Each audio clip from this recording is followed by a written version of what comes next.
दोस्तों, मैं कोई विशेषज्ञ तो नहीं हूँ, सिर्फ सामान्य ज्ञान से सोचता हूँ जिसे आपके समक्ष रख रहा हूँ। धृष्टता के लिए क्षमा। अंधकार की तरह रिक्तता की कोई भौतिक अभौतिक पहचान नहीं हो सकती, लेकिन विशेषता यह होती है कि रिक्तता भौतिक अभौतिक तत्वों व सृजित सृष्टि के इकाइयों के कोप की भूमिका निभा सकता है। रिक्तता, खालीपन, आकाश, आसमान, अंतरिक्ष एक दूसरे के पर्याय के कमोबेश एक ही अर्थ शून्य हो सकते हैं। अंधेरी रात में तारों से सटे,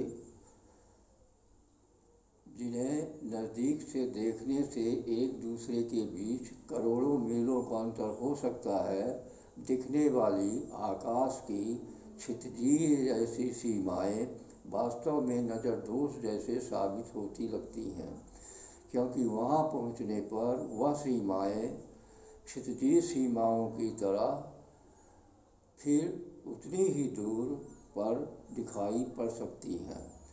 आकाश गंगाओं निहारकाओं की तरह निखालिस रिक्तता की कल्पना ज्ञात ब्रह्मांड के बाहर यदि कहीं विशेष परिस्थितियों के स्थल हैं की जा सकती है, क्योंकि असीमित किंतु ज्ञात ब्रह्मांड के बारे में चोटी के महान वैज्ञानिकों अल्बर्ट आइंस्टाइन और स्टीफन हॉकिंस दोनों के सहमत से बताया है कि रिक्त दिखने वाला अंतरिक्ष वास्तव में खाली नहीं होते। ब्रह्मांड उत्पत्ति के पूर्व ही स्वाभाविक स्पेस और चुंबकीय आकर्षण की साथ असंख्य अदृश्य धनात्मक ऋणात्मक गैसों व तत्वों के बीच अविकल संघर्ष सहयोग होते रहते हैं, जिससे ऐसी जगहों को खाली कैसे माना जा सकता है। बियावान अंधकार वैज्ञानिकों ने काला को पदार्थ जरूर बताया, पर इससे अधिक के रहस्यों पर से पर्दा नहीं उठाया।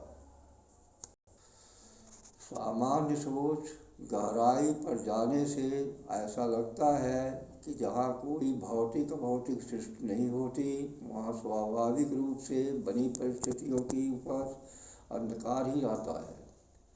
इस बात की पुष्टि वेद और आज के चोटी के वैज्ञानिकों के गहन अध्ययन के बाद किए गए खुलासे से ब्रह्मांड उत्पत्ति के पूर्व चारों तरफ गहन अंधकार छाया हुआ था से हो सकती है। काला पदार्थ मौलिक हो सकता है। जिस अंधेरे के बीच हम यहाँ हैं, वही अनंत स्पेस के सीमाहीन अंत में भी वैसा ही पाया जा सकता है। सामान्यतः जहाँ प्रकाश न होगा वहाँ अंधेरा होगा, पर क्षमता के अनुसार इसे हटाया और बढ़ाया जा सकता है। जैसे एक दीपक की लौ जितनी शक्तिशाली होगी, अंधकार को उतनी दूरी तक हटा पाएगी। वैसे काला पदार्थ भौतिक जगत का मौलिक उपज हो सकता है, जो सृष्टि कोप की भूमिका में माना जा सकता है, क्योंकि बिग बैंग घुप अंधकार के बीच से ही ब्रह्मांड की उत्पत्ति किया।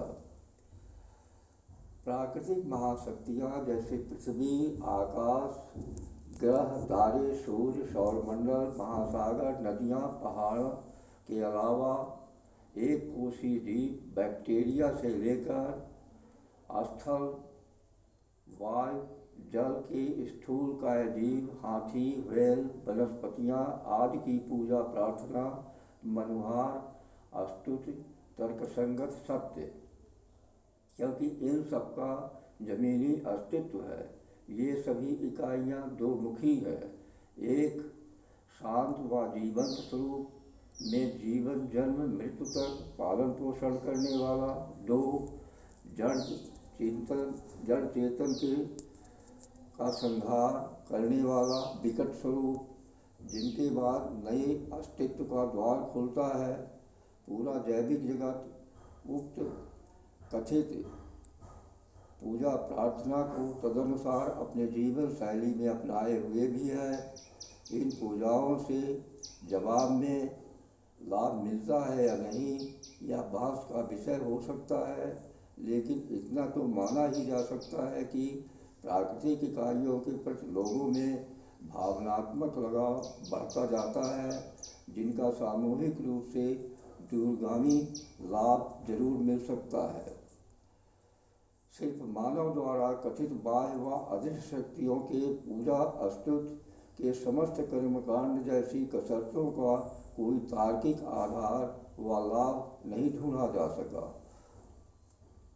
दुख, पीड़ा व शक्तिशाली से पीटे जाने के भय से लगभग सभी जीव दूर भागते हैं, पर क्या मौत से कोई बच पाया है? शायद नहीं। इसलिए कम से कम इंसान, शेष जीव तो वैसे ही इन सब से बेपरवाह रहते लगते हैं।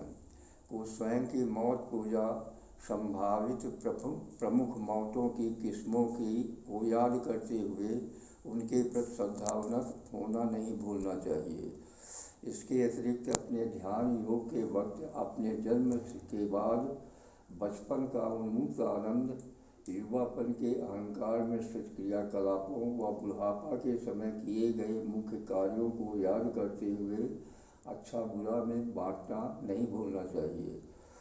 इससे युवा वर्ग को अच्छाई बढ़ाने का और मौका मिल सकता है। दूसरी ओर जीवन संध्या पर पहुँचे लोगों को सारांश के रूप में बुरे के लिए पश्चाताप और अच्छे के लिए हार्दिक संतोष प्राप्त का सुख मिल सकता है। इंसानों में बाहुबलियों और निर्बल लोगों के बीच आरजू प्रार्थना के जवाब में स्वार्थ की खिड़की के झरोखे से अभयदान व कभी कठोर दंड देने के सिलसिले चलते रहते हैं, पर ऐसा लगता है कि मनुष्येतर जीवों पुरोहितवाद के जगत कर्मकांडों के साथ प्राकृतिक इकाइयों, नदी, पहाड़ों, महासागर, पृथ्वी आज की पूजा उपासना एक पक्षीय रूप से हम करते रहते हैं, पर उनसे जवाब में किसी को कुछ मिलने के सबूत सुनने में नहीं आए। लेकिन इंसानों का जीवन चूँकि प्रकृति पर आधारित होता है, और जब प्रकृति इंसानों के घातक प्रहारों से अक्षुण्ण बनी रहेगी, तभी इंसान भी उससे सुख समृद्धि का वो कर पाएगा। हाँ, कुछ पालतू पशुओं जिन्हें खातिरदारी से खिलाया पिलाया जाता है, वह अपने पालक को बदले में दूसरे ढंग से भरपूर लाभ देते रहते हैं। अपने से अधिक बलशाली की पूजा प्रार्थना करना जीव में समाये अव्यक्त भय का सूचक माना जा सकता है, जिसकी पुष्टि प्राकृतिक व वैज्ञानिक मतों से होती मानी जा सकती है।